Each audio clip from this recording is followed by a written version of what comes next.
Om Namo Bhagavate Vasudevaya. Om Namo Bhagavate Vasudevaya. Om Namo Bhagavate Vasudevaya. Evam Svachitte Svateva Siddha Atma Priyartho Bhagavan Ananta Tam Nirvrito Niyatartho Bhajeta Samsara Hetu Paramascha Yatra Evam Svachitte Svateva Siddha Atma Priyortho Bhagavan Ananta Tam Nirvirto Niyatartho Bhajeta Samsara Hetu Paramascha. Evam, thus, Svachitte, in one's own heart, Swataha, by his omnipotency, Eva, certainly, Siddha, fully represented, Atma, the supersoul, Priya, very dear, Artha, substance, Bhagavan, the Supreme Personality of Godhead, Ananta, the eternal, unlimited, Tam, unto him, Nirvritaha, being detached from the world, Niyata, permanent, Artha, the supreme gain, Bhajeta, one must worship, Samsara Hetu, the cause of the conditioned state of existence, Uparamaha, cessation, Cha, certainly, Yatra, in which. Translation, thus being fixed, one must render service unto the supersoul situated in one's own heart by his omnipotency.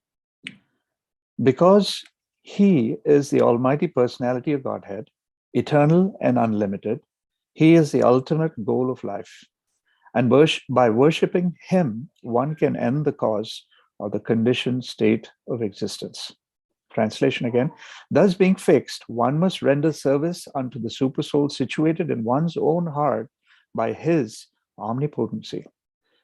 Because he is the Almighty Personality of Godhead, eternal and unlimited, he is the ultimate goal of life. And by worshipping him, one can end the cause of the conditioned state of existence. Purport by His Divine Grace, A.C. Bhaktivedanta Swami Srila Prabhupada Ki Jai. As confirmed in the Bhagavad Gita 1861, the Supreme Personality of Godhead, Sri Krishna, is the all-pervading, omnipresent Supersoul. Therefore, one who is a yogi can worship only him because he is the substance and not illusion. Every living creature is engaging in the service of something else. A living being's constitutional position is to render service.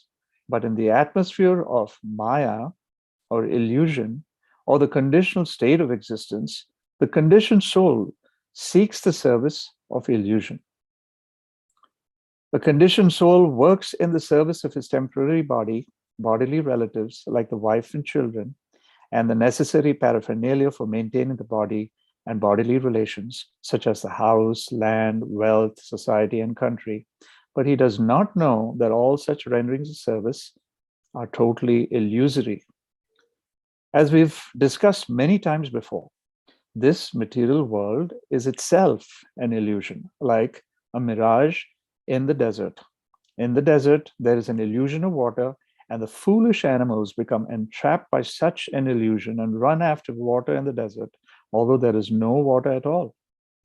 But because there is no water in the desert, one does not conclude that there is no water at all.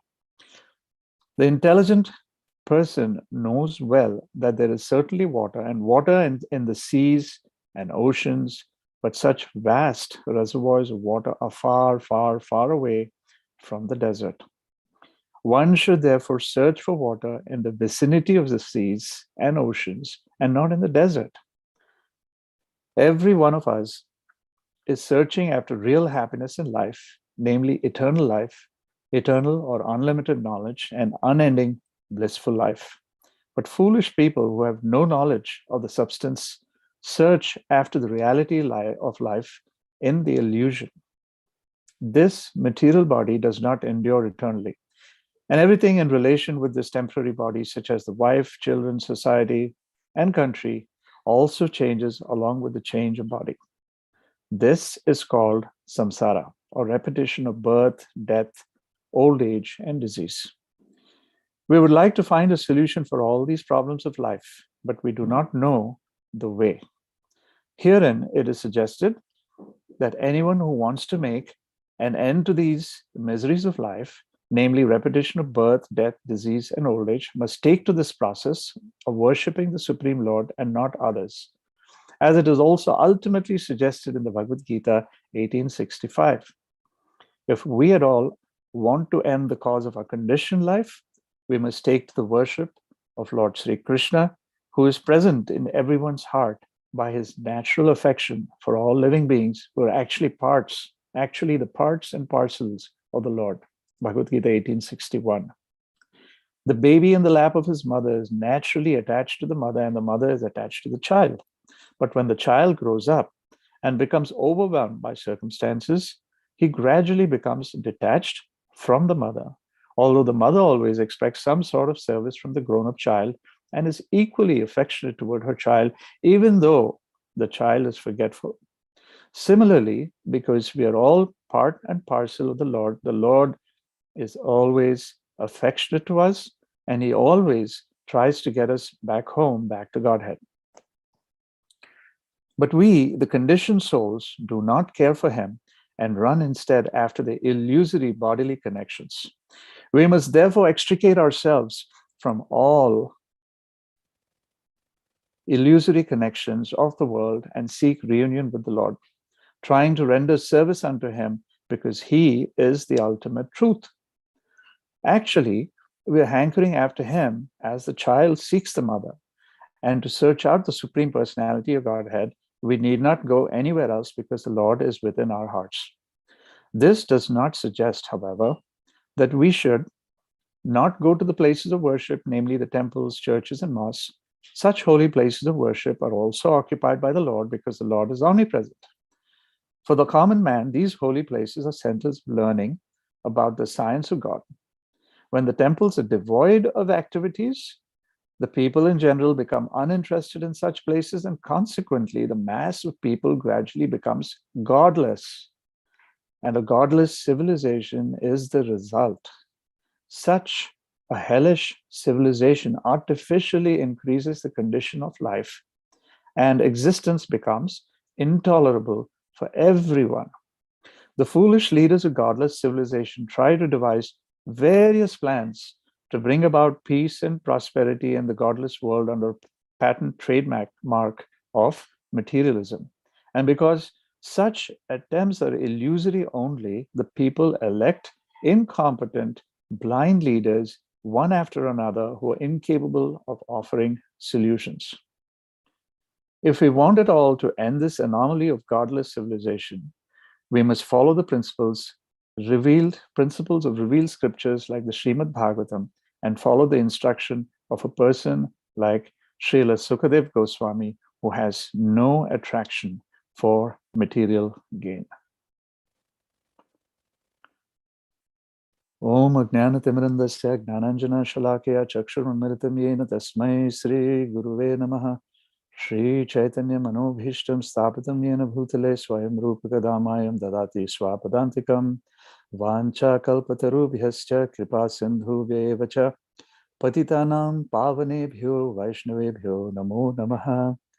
Sri Krishna Chaitanya Prabhu Nityananda Shri Advaita Gadadhara Srivasadi Gaura Bhaktivinoda Hare Krishna Krishna Krishna Hare Hare Hare Rama Rama Rama Hare Hare. Hare Krishna, everyone, and thank you for joining us for the class today. The title for our discussion today is Breaking the Waves of Samsara, or Repeated Birth and Death. So we're discussing Canto 2, Chapter 2, Text 6 from the Srimad Bhagavatam. So Sukadev Goswami is cutting right through the chase and giving us the quintessence of what we need to do to succeed in our true endeavor to go back home, back to Godhead. So even though the Vedas are the bona fide source of truth and knowledge, Sukadev Goswami is clearly discriminating the icing from the cake, so to speak. He cautions us that the Vedas can be misleading to the unintelligent in depicting that the heavenly planets have all these pleasures and they're sources of everlasting enjoyment, peace, and fulfillment. And while it is true, even those heavenly planets are in this material realm. And therefore, everything has a finite end. As long as we are in this material universe, all the way up to the highest planet, which is Brahmaloka in this material realm, there is a finite end. Even for Brahma, who is considered the greatest in this universe, he also has a finite life. 311 trillion years is his duration of life, which means we must return to this material planet, one of the material planets in this material universe, and go through repeated birth and death before perfecting our lives and going back home, back to Godhead.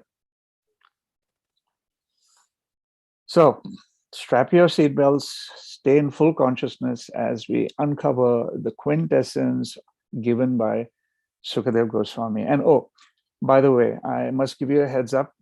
We're going to have my little grandson, Veera Krishna, coming in and out.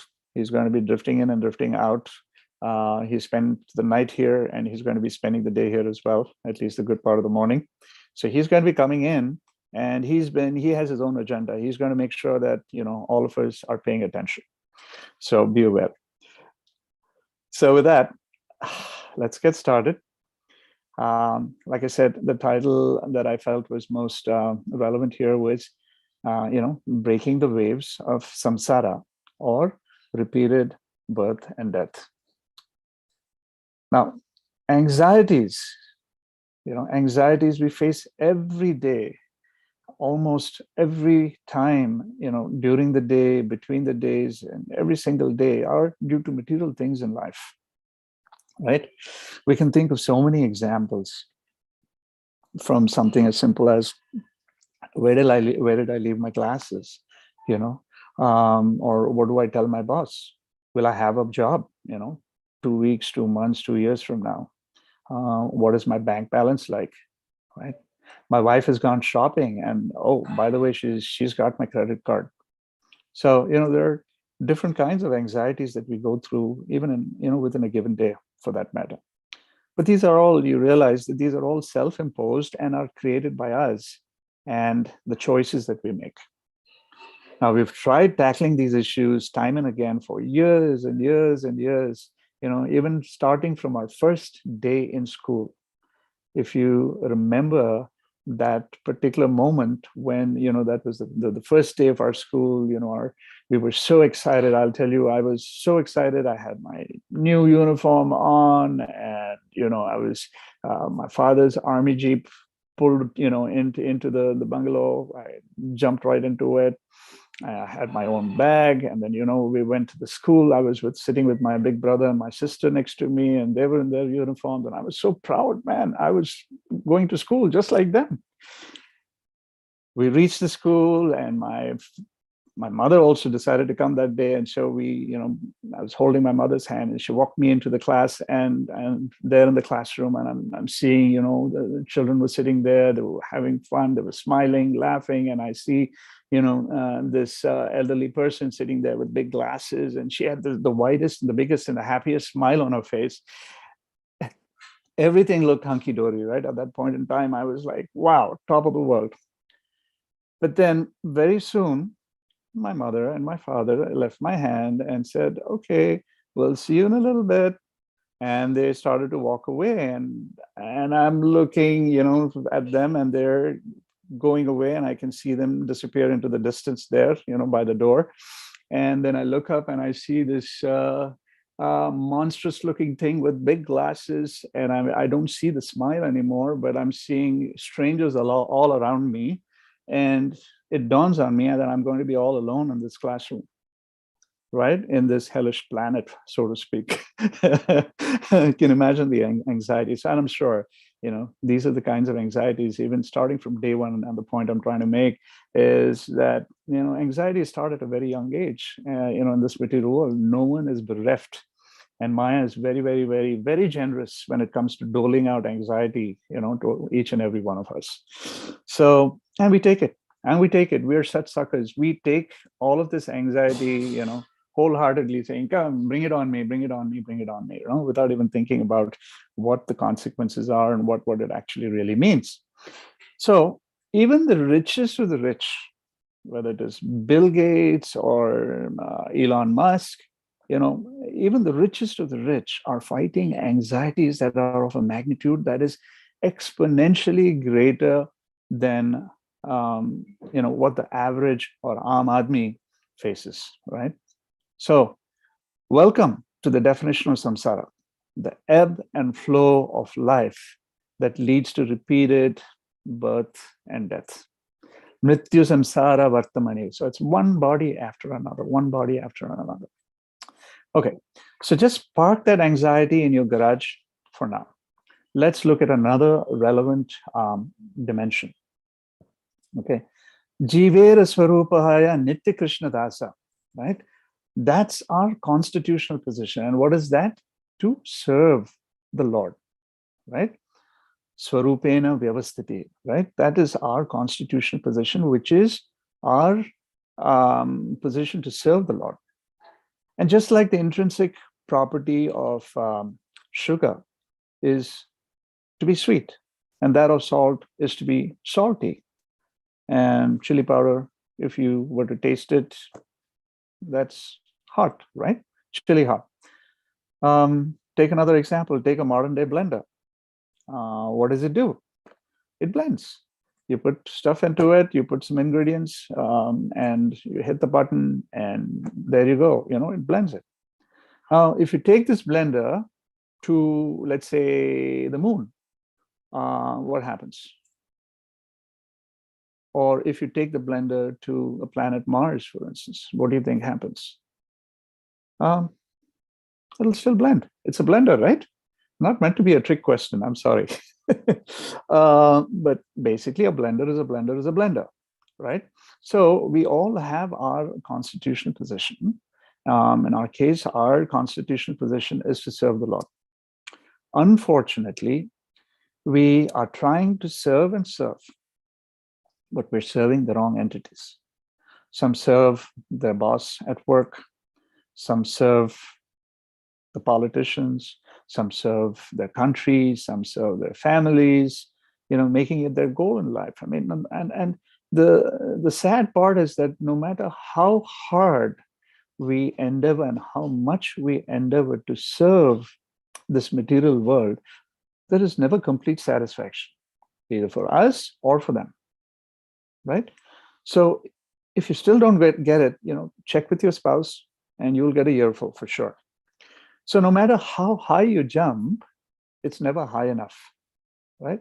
So it reminds me of, a pastime where Narada Muni approached a ruthless dacoit called Ratnakar. And Ratnakar was so feared by others because he not only robbed people, but he also killed them ruthlessly, right? If he had to. So Narada Muni asked him, why are you doing this, Ratnakar? Why are you doing this? You're accumulating all of these sins and you're taking on such great risks. You could get killed yourself. Why doing these kinds of things? You could be caught by the law and you could be punished. You could be hung, So things like that. And Ratnakar was like looking at him kind of strangely and saying, and said, I'm doing this to take care of my family. So Narada Muni said, oh, really? If that is so, then why don't you go ask your family if they would be willing to partake in all of your sinful reactions? So Ratnakar, went home that day, and he asked his family that. He said, "Look, I met this saintly personality, and this is what this was a question, and I think I should ask you that. Would you partake in my sinful reactions? Would you share some of the sins that I'm accruing?" And sure enough, the family, starting with the wife and the children, said, "You are the head of the household. It is your duty to take care of us. That we accept. But in terms of the sins, sorry, thank you, but no thank you. We're not going to be taking any part of your sins." So that was an eye-opener for Ratnakar. And by the way, if you're trying to figure out who this personality is, Ratnakar is none other than, through Narada's association, later became Valmiki, right? And rest is history. So that is our hopeless material condition. We are inclined to serve, but we're serving the wrong things. And instead of serving the Lord, we're serving all of the wrong things in life, at least making the wrong priorities. So we engage in mundane activities just like everybody else. And we also end up with material anxieties just like everybody else, right? We look at each other, or we look at the others, and we say to ourselves, if she's doing it, then I should be doing it as well, right? Now, when I came to the US for my higher studies back in the 80s, everybody was talking about the American dream. For those of you who are familiar with the 80s, Gordon Gekko, played brilliantly by Michael Douglas in Wall Street. He epitomized Wall Street, right? Chase the American dream. Everybody was talking about investment banking, and stocks, and being on Wall Street. It was the coolest thing, to be really on the Wall Street and being on Wall Street, and and for that to pursue some of the best possible MBAs from the best possible schools. So we were all caught up in that, and everybody was doing that. Everyone was preparing for the GMAT. Everyone was writing out applications and these long essays and things like that to make it to the best possible school, and I was one of them as well. So whether it was the American dream, or the moon dream, or this dream or that dream, we're constantly jumping from one endeavor to another, right? Desperately trying to be like the others. Now, that's the definition for herd mentality, right? Fast forward, then comes along COVID and say, I see that you guys want to be like each other. If one is doing it, the other one wants to do it. Hey, this is great. Let me see how I can figure into this equation. You seem to be loving to share these kinds of idiosyncrasies and dreams and endeavors. So let me add to that puzzle. Let me add to that equation. Let me add to that anxiety. And we know what's happened over the last couple of years. So many lives lost. The transmissibility has only gone up, not gone down. But yes, the good news is now it's slowly starting to fade out with milder symptoms. But nevertheless, we still have to, take all the precautions. But COVID is just an example that, just for me to make the point. Like COVID, and there are many other things that are constantly bombarding us and causing us to endeavor just because the other has it, someone else has it. Which leads us to the whole concept, as Prabhupada has very nicely described in his purport, which is about chasing the mirage, right? It's like the mirage, chasing the mirage, not only in the desert, but in the desert of our lives, right? And what does the mirage say? What does this material world say? What does Maya teach us? It tells us, hey, you know what? Happiness is just one step away, always. No matter how far you go or how close you think you're getting to happiness, it's still one step away, right? So there's this flash of happiness, and boom, it's gone, right? So we're never thinking, though, that, hey, that we're not going to achieve it. We're always thinking, oh, it's right there. just one more step, just one more inch. Let me do it. Let me endeavor, and and try to get there. But we never get there, and we keep doing this and this, and relentlessly, to a point that the end of life. We're in this material world. Like I said, everything has a finite end in this material world. So at some point in time, life has overtaken us. We're no longer the 16-year-old where we felt like we could conquer the world. You'll get to my stage at some point in time. You look back and you say, oh my God, what is this? 50 plus years have gone by just like that. Where did it go?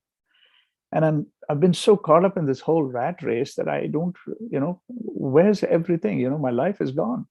What can I do now? And it's too late, right? If we don't do something early enough and we wait for life to, overtake us, it's gone in a flash. And I'll tell you, there is a time between your early 30s and your early 50s. It's almost like a void. It's like a blur. It's just boom. It just comes and goes in a flash.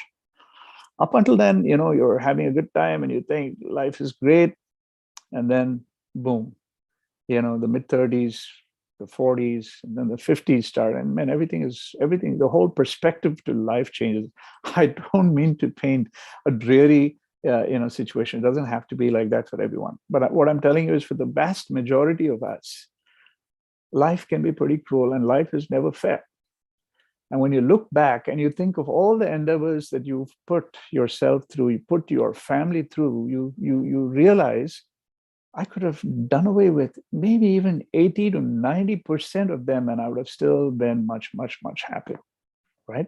Getting our priorities right, getting that clear understanding as to what the goal in our life is so very important.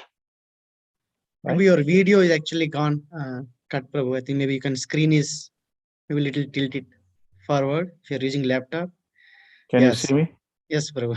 Yeah. Okay, I've been getting too excited and emotional here, so maybe a little bit more is better. So yes, is that better? Yes, okay. Yes. Thank you. I'm sorry I don't get the feedback, so thank you for that.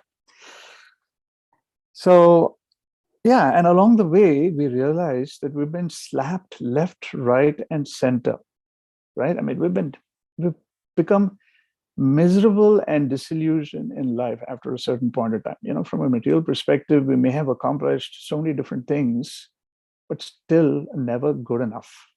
Correct? And so that is why, we get to a point where we become so miserable, we're been hit black and blue. And, so therefore there is so much disillusionment that seeps into life, and say, what is all this life all about?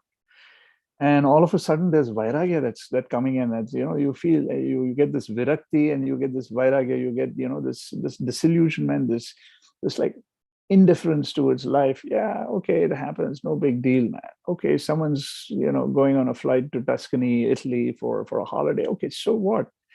So these kinds of things then start hitting you, and then you start getting into the vairagya mode, which is more of the renunciation. I will get into that a little later. So that is why there is this saying, misery loves company. Truly, right? We're all miserable, but we will tend to, stick together because, the other person now again is the same herd mentality, right? It applies to this as well. So misery loves company is what people say, and it does apply. Now let's say you're flying over a desert. Okay. You see a man crawling painfully through the sands, in the desert. And you can see the person is completely distraught. His clothes are all shattered, torn, tattered, and things like that. And he's visibly thirsty. And here you are, you have a jar of cold, clean water. So you stop to give him water, and he's looking up gratefully at you, and you give him a drop and say, there, that should quench your thirst. And then you take off. Off you go in your Cessna and your private jet. And this poor man is left, completely devastated as to what just happened, right? So that's the kind of mirage, that's the kind of illusion, that's the kind of delusion that we put ourselves by being in this material world, and Maya doles it out to us, like I said, very generously. Right? Now, true happiness is nowhere to be seen. And the jiva is constantly looking here, there, and everywhere. But, it's in vain, because we're looking for happiness in the wrong place and employing the wrong means, right? Now, that's worse than fourth class intelligence, as Prabhupada describes it in different places. First class intelligence is all about being able to recognize a situation that is not good, that is not favorable, and staying away from it, right? Knowing that there will be some dire consequences. Second class intelligence is about getting or finding yourself in a situation and then quickly recognizing, whoops, there's a problem here, let's get out. And quickly making that exit, making the right adjustments and making an exit. Now, third class intelligence is all about, they're watching the other getting into trouble and learning from it and saying, yeah, I see that person is making a big mistake there. I better not repeat the same mistake. I might get into the same problem. Now, the fourth class intelligence says, yeah, I see that person getting into trouble. Yeah, I see a lot of trouble, by getting into that situation, the dire consequences that can happen. Hey, but it's not going to happen to me, so I'm going to get into it anyway. So that's fourth class intelligence. I mean, this is so for people who don't understand the situation and who are not willing to make that difference, make that change. It's a form of insanity by definition, right? You're doing the same thing over and over and over and over again and expecting a different result. That's not going to happen. And in this case, we are looking for happiness in all the wrong places. Now, that doesn't mean, as Prabhupada said, that doesn't mean that happiness does not exist. It's just that we are looking for it in sense gratification, lust, sex life, intoxication, the vices, materialistic ambitions, and so many other fruit ways that only makes the cocktail so explosive, right? Take the case of our local donkey, who the dhobi owns, right? For those of you who are not familiar with the dhobi, it's a washerman. In India, we people who've grown up, we didn't have the dry cleaners prevalently everywhere like you would see now, but you would have the dhobi for sure, who would come and collect all your dirty clothes, tie them up, and then take them away and come back 10 days later with fresh, starched, clean clothes, right? All ironed out and everything else. So the dhobi's mode of transportation for carrying all of this, his material handling equipment, so to speak, in manufacturing terms, is the donkey.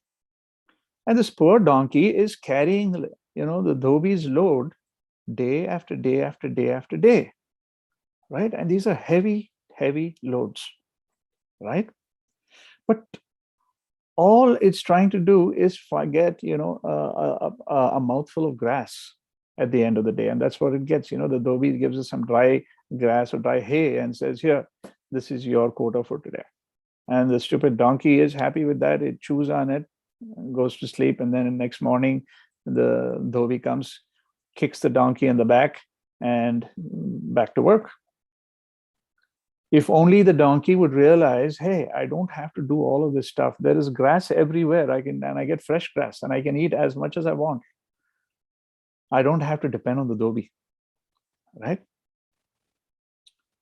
So we as humans, on the other hand, we have the power of reason, and hopefully, unlike the donkey, we can actually use our power of reason, right? So as Sukadeva Goswami says, why endeavor so hard for material existence, for material comforts, when the Lord has already provided us, right, with so many natural resources? So if you're hungry, the trees and plants provide fruits and vegetables. And if you're thirsty, the river provides clean water, right?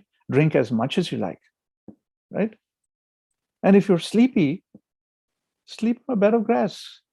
Why do you need sleep numbers and posturepedic mattresses and all of this high-tech stuff that can move in and out, up and down, create different positions at the touch of a button, and one side gets hot, the other side gets cold. I mean, we are complicating lives.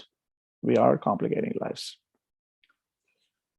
So then we begin our journey of renunciation, the vairagya that I was talking about. So that virakti comes in, then the vairagya comes in, and let's start, giving up this and giving up that, and all in the name of renunciation, right? Now, renunciation to most is all about giving up, right? Giving up this or giving up that. And if one is to take Sukadeva Goswami's message at face value, it's just renunciation, right? At face value, right? And that's exactly what a gross materialist would do. They would scoff at Sukadeva Goswami's message, for instance, and say, look at that. You guys are going back to the old stone age, right? You're giving up this, you're giving up that. Now you're talking about, brushing your teeth with a neem twig, defecating in the open, right? Drinking from the river, not drinking from a nice, flask, for instance. And the whole objective of humanity, on the other hand, is to move forward. We call that, advancement. We call that polish in terms of where the civilization is heading. We're not heading backward.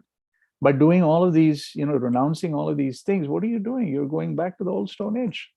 That's what the gross materialists will say, right? And they will find 100 reasons to support their argument. There is no question about that, right? Now, yet some will even embark on renunciation by giving up some, or maybe not all of their material comforts, but even that, they will do it for some time, and quickly, they're not able to take it. They'll say, old age is kicking in, my bones are hurting, I can't do this, I can't sleep on the floor. And for all the, reasons that they have, and very quickly they're back, to where they were to begin with, right? So renunciation for the sake of renunciation in itself is not sustainable, right? That is Falgu Vairagya, right? Or false renunciation, as it's described in the scriptures. Connection with Krishna is the key here, right? Else all the renunciation, all the austerities will come to a dead halt at a certain point in time. It's simply not sustainable. When done right, the taste evolves, right? And renunciation then becomes a byproduct. So your focus is not on giving up things. Instead, you're focused on serving the Lord, right? When you're serving the Lord, you're engaged, your focus, your absorption is in a higher taste. So automatically, renunciation becomes a byproduct. It happens, right? So you're not obsessing over it. And slowly and surely, then all our activities are done to please Krishna, right? So thereby eliminating any and all of the karmic reactions also. And now that is true liberation. That is true liberation. When the devotees speak of liberation, it is not about being, transported to the higher planets, for instance, right? That could also happen, which is also fine. But for the devotee, they're not thinking about being transported to the higher planets. It is not about merging into the Supreme, as many, the vast masses in India and other countries, without having to go through a whole list, the vast majority of the people, the common people, believe that merging into the Supreme is the form of liberation that one should aspire towards. But we all know that the soul is a very active Satchit Ananda, right? Part and parcel of the super soul. We're distinctly separate from the soul, from the super soul. And therefore, the Satchit Ananda aspect is basically geared towards the soul interacting and having loving exchanges with the super soul, right? So the whole concept of merging into the Supreme, if one understands this, merging into the Supreme is nothing but spiritual suicide. right? Because the soul can only, even let's say if the soul merges into the super soul and becomes one with the super soul, then there is no interaction there, right? It's just one part as opposed to two different entities to engage. So even that will work for some time, maybe million or 2 million, maybe 2 million, 3 million, maybe several millions of years. And it's like the soul is in an inactive, dormant, suspended state. And it gets completely frustrated. And at some point in time, it has to, come out of that, back into this material realm, go through the purification process, and then understand that the goal in life is really about being able to serve the Lord, regardless of where we are, right? So as human beings, we should intelligently ask the question, Atato Brahma Jigyasa, right? Who are we? What is the purpose of our life? Who is the Supreme Personality? What is the absolute truth? What is our relationship? What is our sambandha with the absolute truth? What is my duty? What is the ultimate aim in my life? And all of these questions must be discussed, right? So, cutting through the chase, Sukadeva Goswami is giving us a very encapsulated answer, a solution here. Even if you don't read the rest of the Bhagavatam, please do read the Bhagavatam every day, because this is what is important. This is our lifeline. Because it is only through the Bhagavatam and we can actually understand who Krishna is, who we are, what our relationship is, and how we can grow in that relationship and, find true happiness, right? So Sukadeva Goswami is saying, engage in devotional service. Because in devotional service, it's service to the Lord by definition, because only Krishna, only the Lord can award us salvation, right? Mukunde mati sati, right? Mati sati is what? So the Krishna as Mukunda is the only one that can give salvation, not the demigods, not he, she, or someone else, but Krishna himself, and is the only personality that can actually award us salvation, right? The demigods can give us all kinds of benedictions.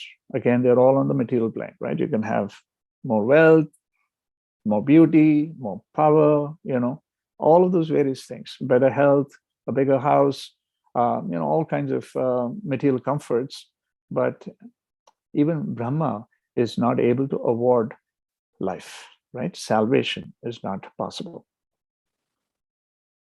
Now, Krishna, out of his infinite compassion and affection for us, wants us to come back. So he's constantly giving us chance after chance after chance after chance, opportunity after opportunity to, bring us back, to make us turn toward him, because he sees that we are so caught up in this Maya, we're so caught up lifetime after lifetime, so caught up in this Maya that we're only creating more and more and more baggage like the donkey. And we don't realize that Krishna is everywhere around us, giving us opportunities to be able to serve the Vaishnavas, serve the Lord, and come back to him. And he's like that patient mother that Prabhupada describes, where the mother has that affection, that natural bonding and affection for her child. And as the child grows up, the child forgets or doesn't have that level of attachment and closeness, and goes about doing what he or she would like to do in the material world, pursuing material endeavors and ambitions. And that connection, that bonding between the mother and the child is slowly, they drift apart. But for the mother, the child, even if the child is 50, 60, 70 years old, for the mother, it's still her child. And her affection will always remain, right? She's always looking to see, hey, is there something that I can do for my child? There's a story about how a child comes running to his mother and says, "Mother, give me your heart." And in a flash, she tears her heart out of her chest and gives it to him. The child she doesn't even question as to why he's asking and whether she's going to be in trouble or not. but she just tears the heart out without even asking from her chest and gives it to the child. The child doesn't even thank his mother. He just takes the heart and off he goes running. And along the way, he trips on a stone and falls. And as he falls, the heart of his mother also, goes rolling down.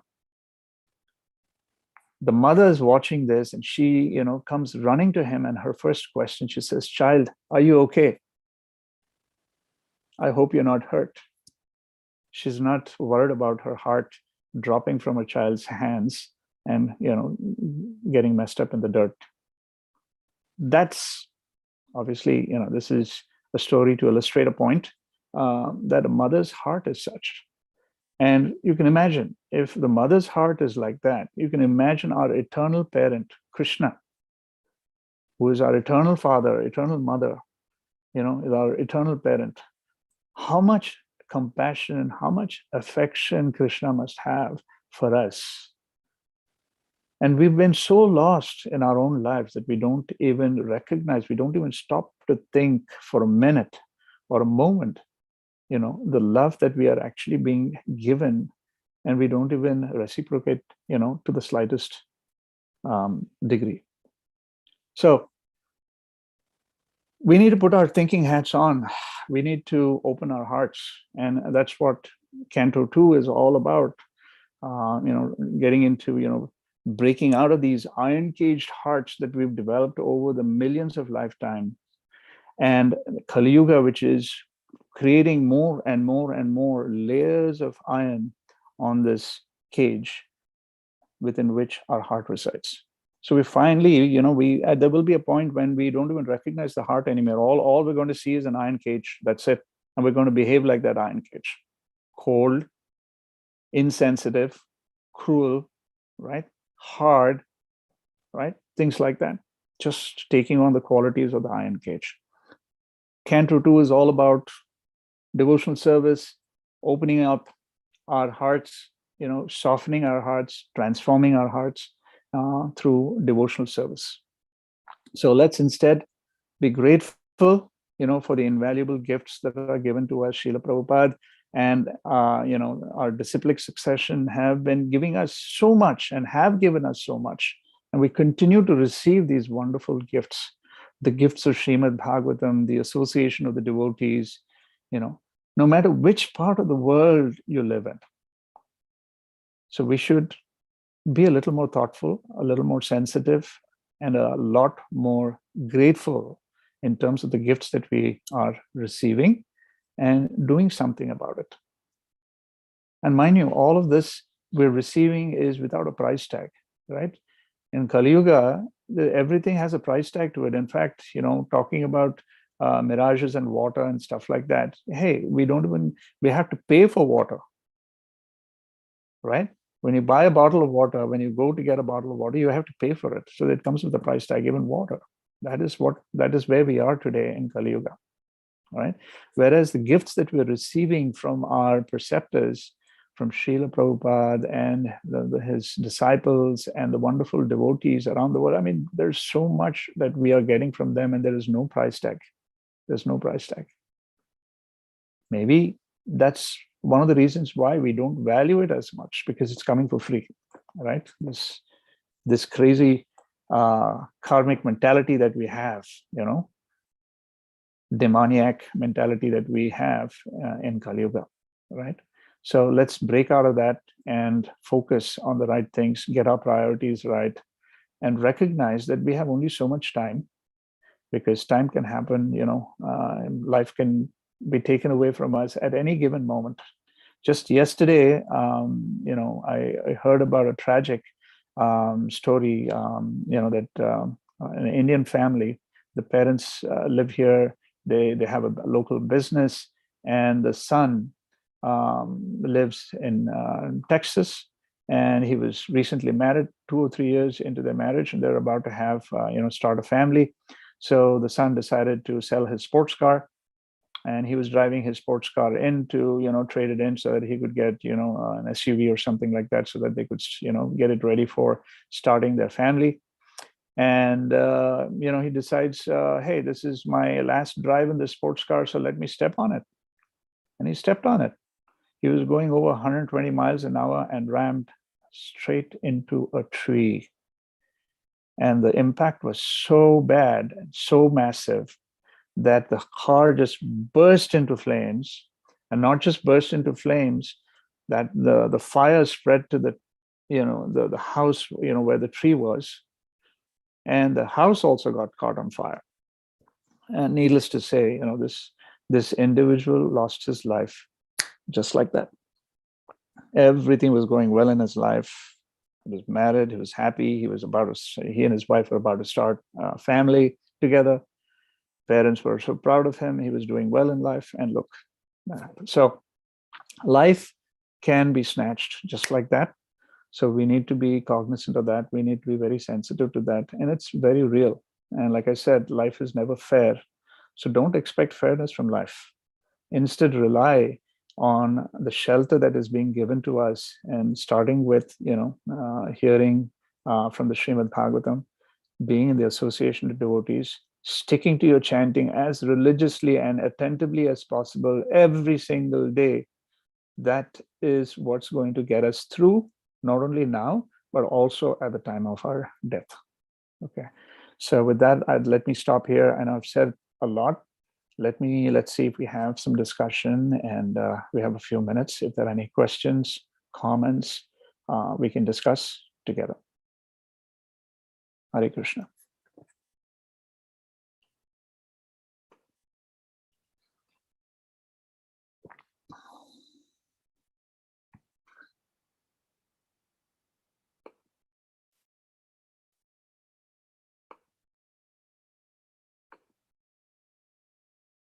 Any discussion?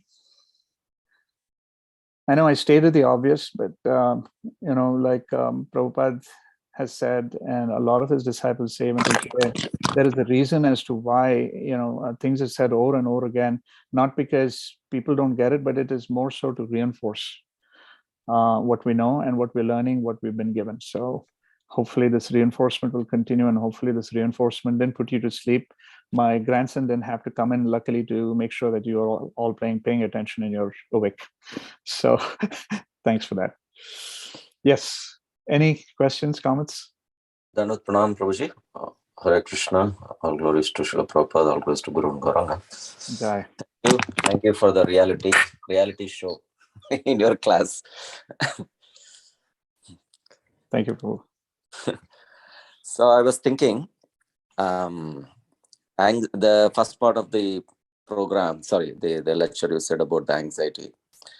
Recently, I heard Mr. Adani Group. Adani is number one in the country, because Mukesh Ambani was the first earlier. Now Adani is the number one. So I don't know how much anxiety Ambani is thinking about. Leave alone Adani. But yes, even for Ambani, yes, I'm sure it's a source of anxiety. He's been displaced as the number one. Yeah, exactly. So that's the anxiety part of it. And then one after the other, it's a reality show we see every day. So I heard from a devotee. We in India, we say, hey, we say something and say it's kidding. And in India, we say time pass, right?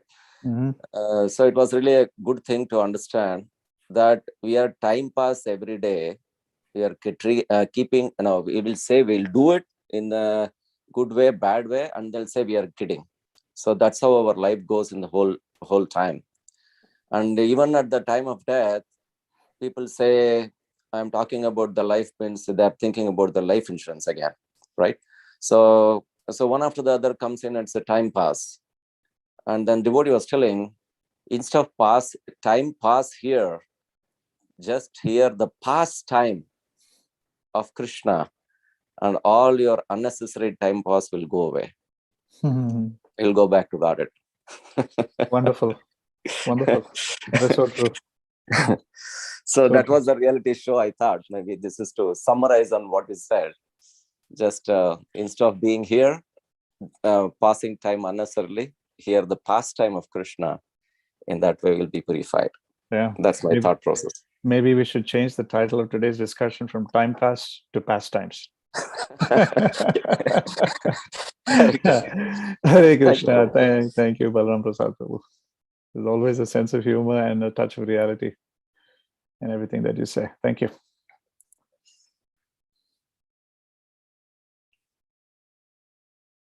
Man, awfully quiet audience. I'm sure you're not sleeping, but at the same time, you're probably saying, let me be kind and not ask any difficult questions. Maybe that's what's going through your head. Hare Krishna, Prabhu. Please accept Hare. my obeisances. All glories to Srila Prabhupada and Guru Maharaj.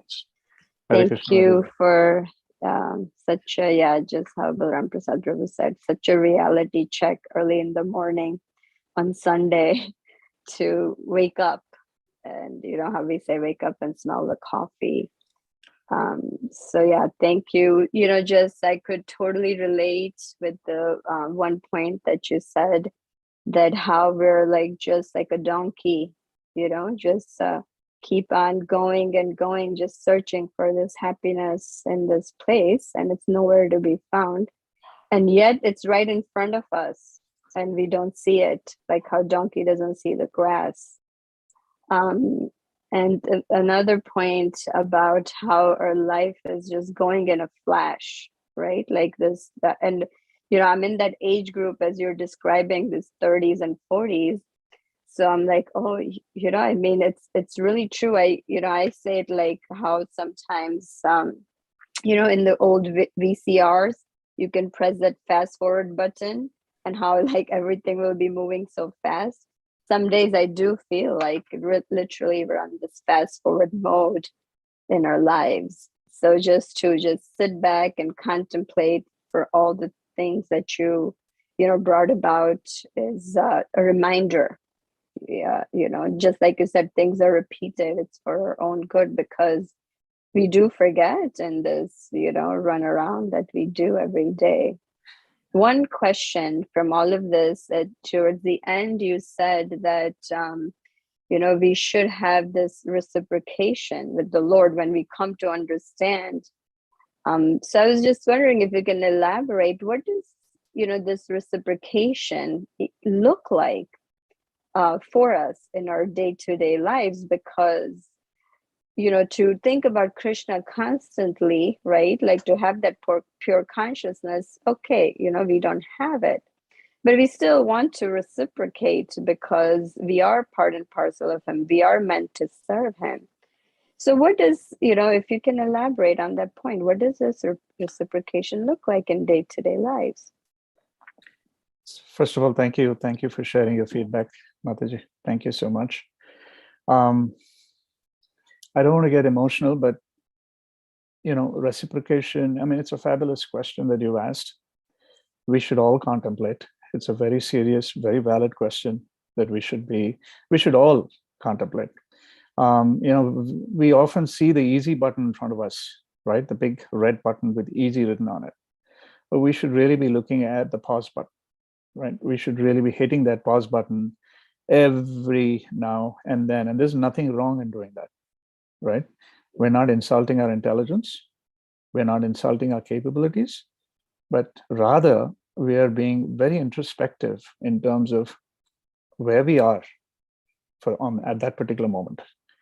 And if we do that systematically in a disciplined manner, you will, when I say you, I'm talking for myself as well, we will realize that we are actually giving ourselves the space to introspect in a way that can help us in many different ways, starting with reciprocation, right? So the reciprocity that you're talking about is something that we need to be aware of.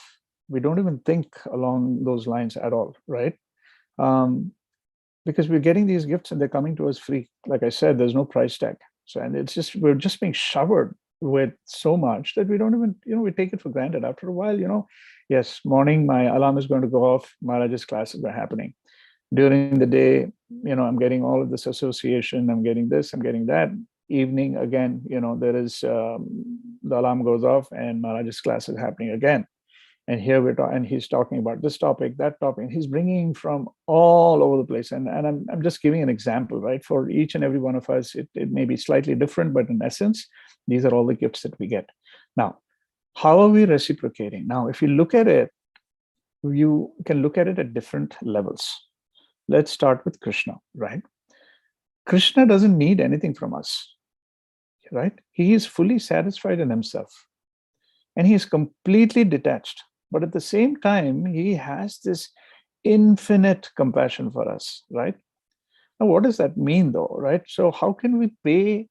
You cannot go to a millionaire and say, I'm giving you $10 or I'm giving you $100. It doesn't mean anything. And in our capacity, there's only so much that you can do, right? So what can you possibly give someone who has everything? So that's a very, very deep and a profound question, right? And so from my side, my way of processing that is, as being a father myself, the smallest things, the gestures that we take put some thought to it, take some time out of our busy lives and, express that genuinely from the heart. And whatever we do for Krishna, right? Do it. And you will feel that softness in your heart. Your heart, you feel that reciprocity that is flowing through. That is because it is being accepted by the Lord.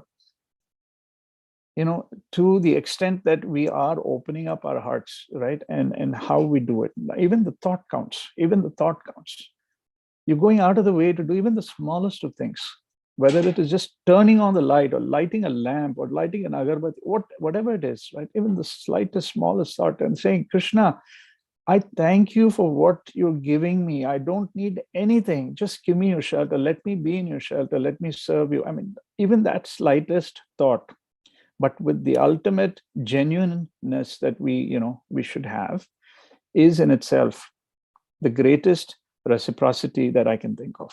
It doesn't have to be anything major. We don't have to move mountains. We don't have to do, severe austerities or anything like that, especially in Kali Yuga. Even chanting, when we're chanting with making an effort to chant with all the attention and carefully being absorbed in that state. Yes, it is good for us. But if you do it with the mindset that you're doing it for the pleasure of Krishna, not just I want to, become free from my material desires, I want to get free from my material anxieties, and that's why I'm chanting. That may be, your initial impetus to get started. But as you get more and more into it, when I say you, I'm talking about all of us, me included. So our mindset should mature to a point where we're doing it for the pleasure of Krishna. That becomes reciprocity. That becomes true reciprocation, that Krishna would then look at and feel, hey, this person is making a genuine effort to think about me, be with me, and, be absorbed in me. Okay, so we can go through this discussion the whole day long, and we can cite several examples and references, but this, in a way, in a sense, kind of describes how I believe, reciprocity should really function when it comes to how we have loving exchanges, and that will develop, and it's different for different people. Depending on the time, place, and circumstance, the intensity will change. It may not be the same. What I feel today, as I wake up my deities this morning, is one thing versus tomorrow when I'm doing Aarti may be completely different. But the feeling of giving yourself to Krishna is the reciprocity that I'm talking about. Just setting aside that moment to just wholeheartedly, open-heartedly thinking about Krishna and doing something for Krishna. Hope that helps. Thank you. That's beautiful, beautiful answer, Prabhu. Thank you so much. Hare Krishna, Prabhu, please accept my humble obeisances. All glories to Guru Maharaj and Srila Prabhupada. Thank you. That was Govinda Mohini's question and your answer. That was very, very, very, very beautiful. And now why I kept quiet, I keep quiet, I must say, because You are talking about 30s going, 40s going, now 60s going. What should I think? So I said, I better shut up. I better shut up. I said, I'm just going to hold on to your pallu, Sandhya Mataji, and you'll take us all back to Goloka. So that's all that is. Hare Krishna, So we don't have to look back and look at No. our 30s, 40s, or even 50s. We just hold on to you and your pallu. You Hare just Krishna.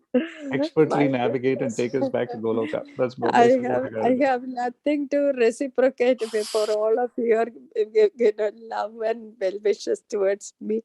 I am just dumbfounded and a fool sitting here.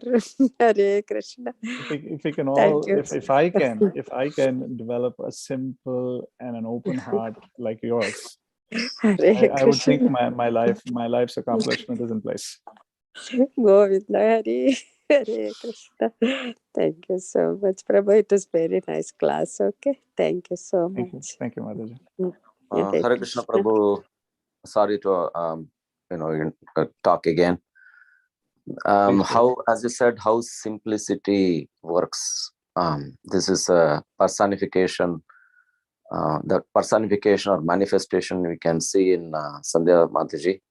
She is a PhD. She is an IIT PhD holder. And what's the And a postdoc. simplicity? And the star. And then she is leading us and say, hey, what IIT, what PhD? At the end of the day, Samsiddhi Haritoshnam. This is the teaching. She is teaching so humble. And I'm every time I see her, that's what it comes to my mind. So that's why the devotees association is so important. Yes. And we are blessed in that way. These are the gifts that we get, Prabhu, without a price tag. Krishna, I'm disappearing. Krishna. Dr. Sedukarta, Hare Krishna. you're not disappearing anywhere. You're Sandhya Mataji for all of us. I have disappeared. Hare Krishna. Thank you, Mataji. Thank you, Prabhu, for sharing that.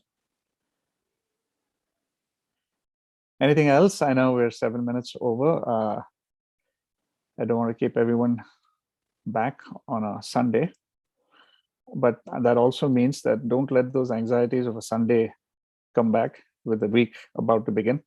So stay blessed, stay blissful, and continue chanting. Lingaraj Prabhu, with your permission, we can then close the class. Thank you so much, Prabhu, for a nice class. Hare Krishna. Hare Krishna. Thank you, everyone. Hare Krishna. Vanchakalpatarubhyascha kripa sindhubhyevacha patitanam pavanebhyo vaishnavebhyo namo namah. Hare Krishna.